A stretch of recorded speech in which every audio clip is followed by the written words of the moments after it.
investigation.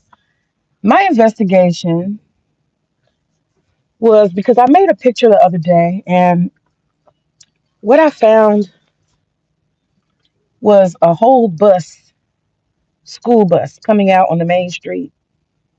There's this apartment complex, okay?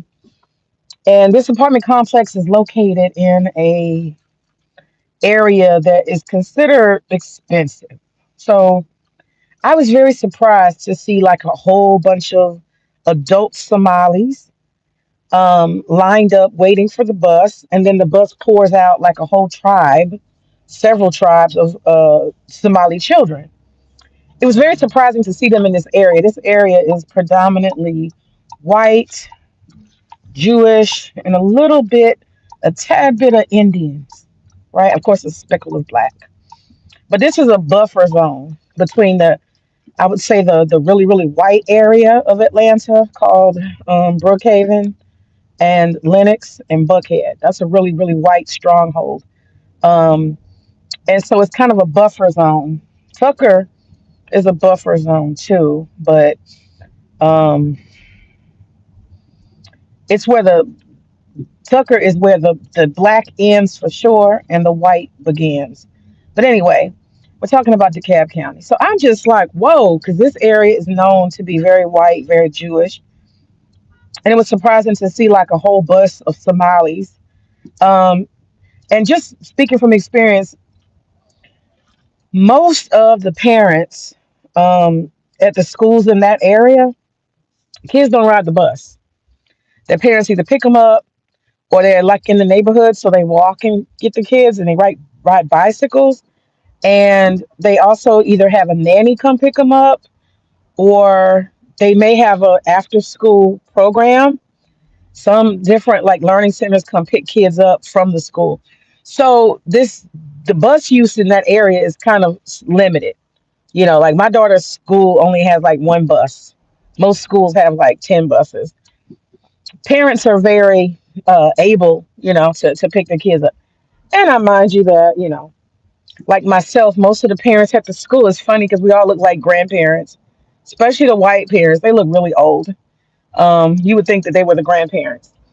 So anyhow, I'm just telling you the culture of the area. So I did my investigation. I said, what is this big pool of Somalis doing here? What are they doing here? I had a flashback of when I lived off of Kensington train station area off of Memorial Drive. And I guess that technically is called Decatur, okay? And that was like a long time ago at my first marriage. And I explained that whole thing. And I said, let me investigate. What are those people doing here? Because I know that these apartments are expensive. How do I know? Because there's a school I was teaching at on that same street. And when I started teaching there, I told my principal that I was going to move closer to the school. He said, hold off on that because we're actually going to be moving that school within a year. So hold off on that. But I had already put a deposit down and looked through it. And it seemed to be nice to me. That was like 20 years ago. I don't know if that's the same apartment complex. I can't remember because they changed names and stuff. But my point is, I want to tell what I found in my investigation. So I put up a picture of like all these Somalis, these tribes, and this is the middle of the day now. This is 3 o'clock. So you got mom and dad standing out here on the street waiting for these kids to pour off the bus. It's either mom and dad or mom or whatever. All Somalis. I don't see nobody else out there. And I said, ooh, that's a Somali takeover. I recognize it. I know what that shit looks like. The area is so strange for that. It just doesn't fit. So it caught my eye. And I was like, okay, I'm going to investigate. So what I did today is I was like, let me ride by and let me figure out the name of this place. Let me see the amenities and stuff. So I'm going to post that in a little bit. I'm going to post about 10 reviews about it. And the place is expensive. Let me say that. It's not cheap. One bedroom is $1,500. And for the South, even in Atlanta, that's kind of expensive. Now, that ain't the most bougie shit, of course. But for what you're getting, these basic apartments, these are not like high rise apartments. You can understand, you know, $3,000 for a high rise with a concierge and this and that, da da da, right? You could understand. So anyway, let me get down to it. I had flashbacks when I saw that. And you need something to drink? You want some drink? Here. And I had flashbacks. And so I said, let me review. So it's called Dakota at North Druid Hill. So I looked and I did the reviews. I went through the reviews. I went through some older ones, 3, 4 years. And then I also went through the reviews that were the most recent. And I went through the reviews that were 1 star and 2 star. So what I realized is that this is a place that has declined. Different companies have bought the property. And whoever the most latest since the past, what, 7 years, 7 years ago, whoever bought the property is a slumlord. Y'all hear me? They're slumlords. They've got pictures. Girl, cut it out. You just trying to make noise because you know I'm on my stream. Cut it out. You don't cough that much in your life. Cut it out. And so that's what's happened. And it looks to me like they are not able to keep people who actually pay their full rent out of their work. So it looks to me like they have turned to, at least past 3, 4, 5 years, they've turned to, it looks like, taking in people who get these vouchers or something like that. Because me personally, what I'm seeing, the mold, they said it's roaches everywhere. That's how it was where I stayed, where the Somalis were. Where they had like, what do you call it, a refugee camp kind of apartment complex. It was roaches everywhere. And these reviews, I'm going to go through what the reviews said. The reviews talked about crime being high. That area is a no crime fucking area. I'm talking about that surrounding area. So this is something that is done probably by the people who are living there. That is like a low crime area. They said they have apartment break-ins constantly. They have car break-ins constantly. So there's a high crime. Now they didn't say anything about loitering. That was the issue I had when I was living around the Somali. So it looks like they couldn't get people to pay that high ass rent, and so they have turned to taking refugees there because those refugees are getting housing vouchers. So yeah, you can charge them. The apartment for 3 bedroom apartment is $2,588. That's a lot of money for a freaking apartment. $2,500. And if you have a parent with 4 kids, you know you're getting a 3 bedroom. And these Somalis were not working. I'm just saying. They were not at work. They were waiting on the bus. So you're talking about one income. What are these Somalis doing in an apartment complex where the apartments, I'm going to put the design and layout and the pricing. So I did all the research.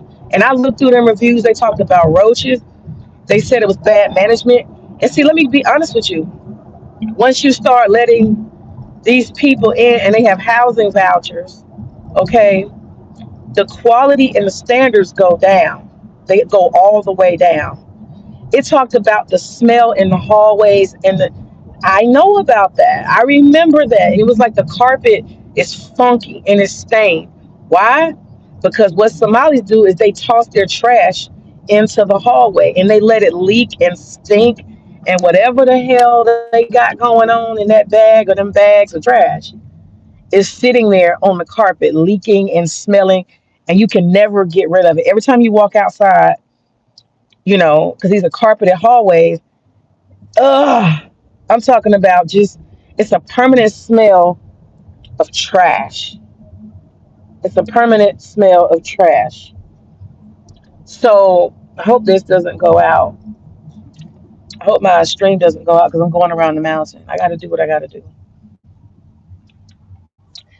So the reviews were saying, open it up.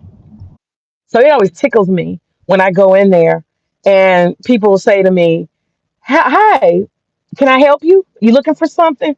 I'd be like, man, you a new employee apparently. I know this whole goddamn store. I don't say that, but that's what I'm thinking. I know the place so well. For a long time, it's the only place I had shopped since I moved here in this area. But I go to the international market now. I like that much better. They got so much different diversity, and I can explore and see all kinds of shit. And they got some good deals. I just like the freshness of it. Publix is so packaged. Just so fucking packaged.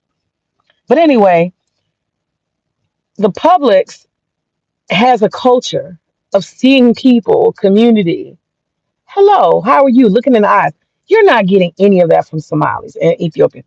They don't do customer service. They don't speak to you. They don't see. They're just functional. They gonna put your stuff in the bag. They don't even say thank you, come again. They don't say shit. You see what I'm saying? Lower expectations. Just don't expect shit. So the more third world people.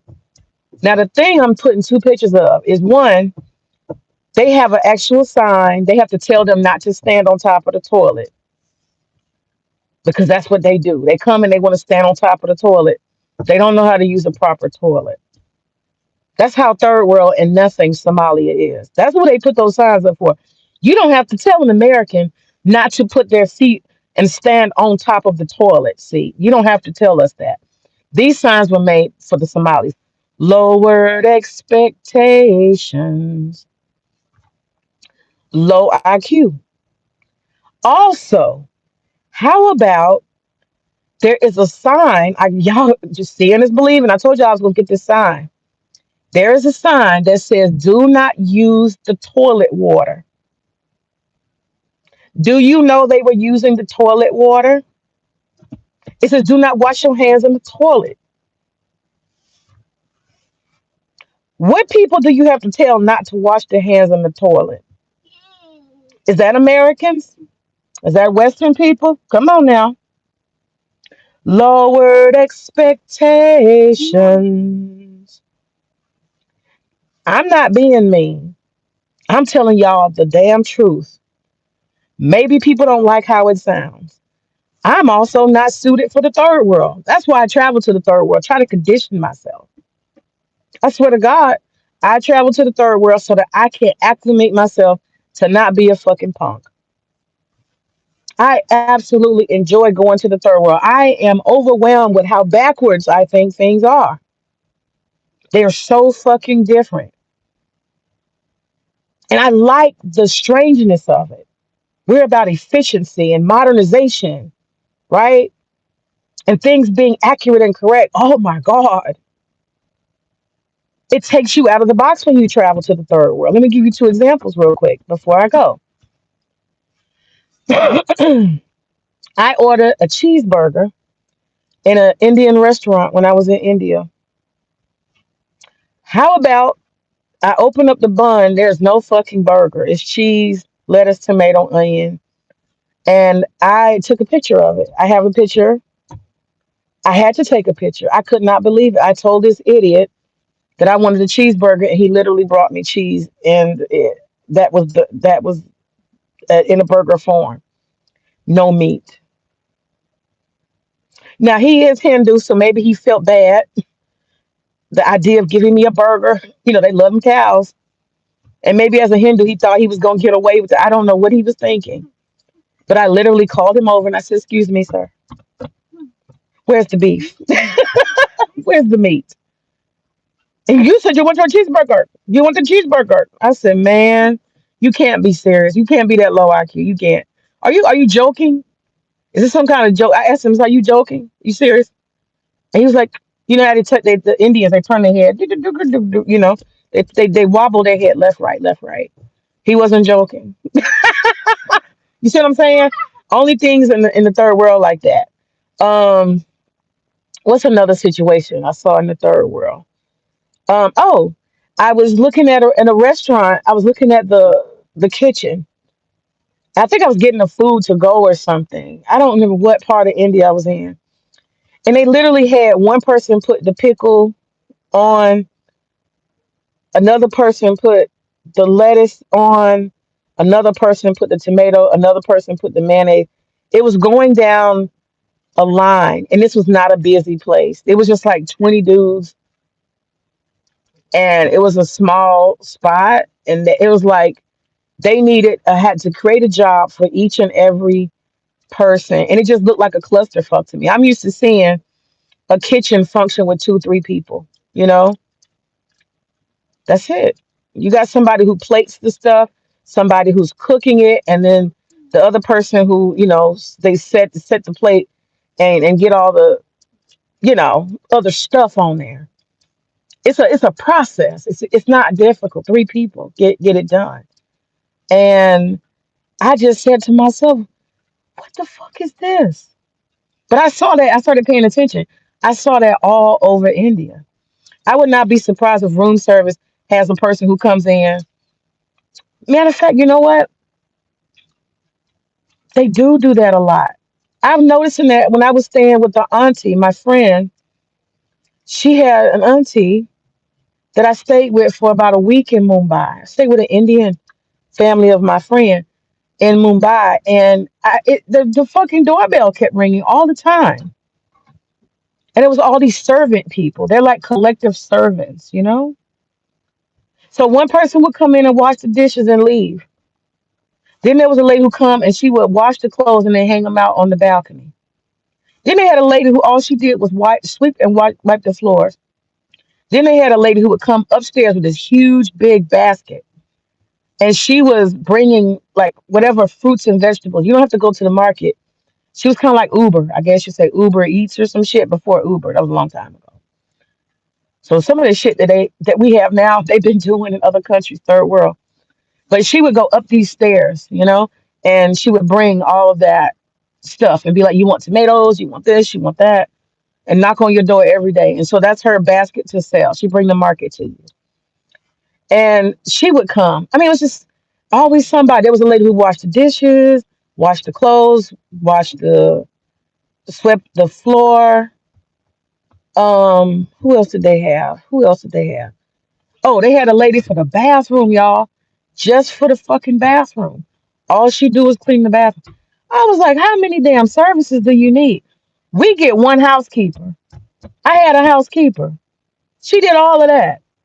The hell? You got seven people doing the job of one person. All that chaos, knocking on the door, knocking on the door. Somebody keep coming in and out. What the hell? Oh, and then they had a cook. Well, the cook was the girl who was assigned to live there. So she was the one cooking. But yeah, some people have a cook that comes by. Or they also have what you call a tiffin service. This is a stack of silver containers with lids, and they stack, stack, stack, and then you put a clip at the top. And so you get your rice, your lentils, your meat, or whatever, in four or three different dishes carried by a handle. And that's a delivery service. Like I said, they've been doing Uber before we got Uber Eats, right? It's called a tiffin service. But that's the kind of shit I would see in the third world. And I started paying attention everywhere I would go. I said, wow, this is so inefficient. Why do you I imagine the room service, not room service, but the what do you call it? The people who clean up your room at the hotel, housekeeping. I imagine they got one person who cleans the bathroom. I imagine they got somebody who vacuums, somebody who puts the new linen down, somebody who actually makes the bed. They create complexity out of nothing. It's so strange to me. So I very much enjoy the third world because I get a whole perspective of thinking about how others see the world. You know, when I sit down at the restaurant, I expect immediate service. I expect you to acknowledge me. Hello, what would you like? Would you like something to drink? And I'll be back for your order. Like the next for the first 1 minute, 2 minutes. If not, I'm like, what the fuck? That's not like that in the rest of the world. You go to Jamaica, or other countries, you could be sitting there for a whole fucking 20 minutes before they think about your ass. They could be sitting over there talking, looking dead at you, and they like, I get to you when I feel like it. When I go to Jamaica, I have to have nerves of steel, baby. Because I be wanting to snatch me people. I say, no, no, no. What do they say in Jamaica? Soon come. Soon come. Soon come. That's the excuse me. That shit gonna take forever. Okay. So when you go to the Caribbean, chill the fuck out. Because you just want some coffee, it's gonna take goddamn hour, okay? You gotta get into a whole different mindset. People are not about efficiency. They're not about things that make sense. They're not about customer service. That's only in the Western world we care about that and demand it. So the more them that they come here, the less our customer service, the less our standards, the less the quality. It's gonna be what? Lowered expectations. And this is the problem. This is the problem. This is something we have to contend with. We can pretend and be woke and all of that shit. But when more and more Americans say, ooh, I don't like the standards there. Nobody speaks my language there, which is English. I can't get good service. Or they're too slow. They take forever. It's not efficient. It's not to standard. Maybe it's gonna take that for us to realize what we have done to ourselves. We're going to be conditioned to demand less. We're going to be conditioned to lower standards and lower quality. We're going to be conditioned to no accountability. And O'Shea Du Jackson, he talks about that.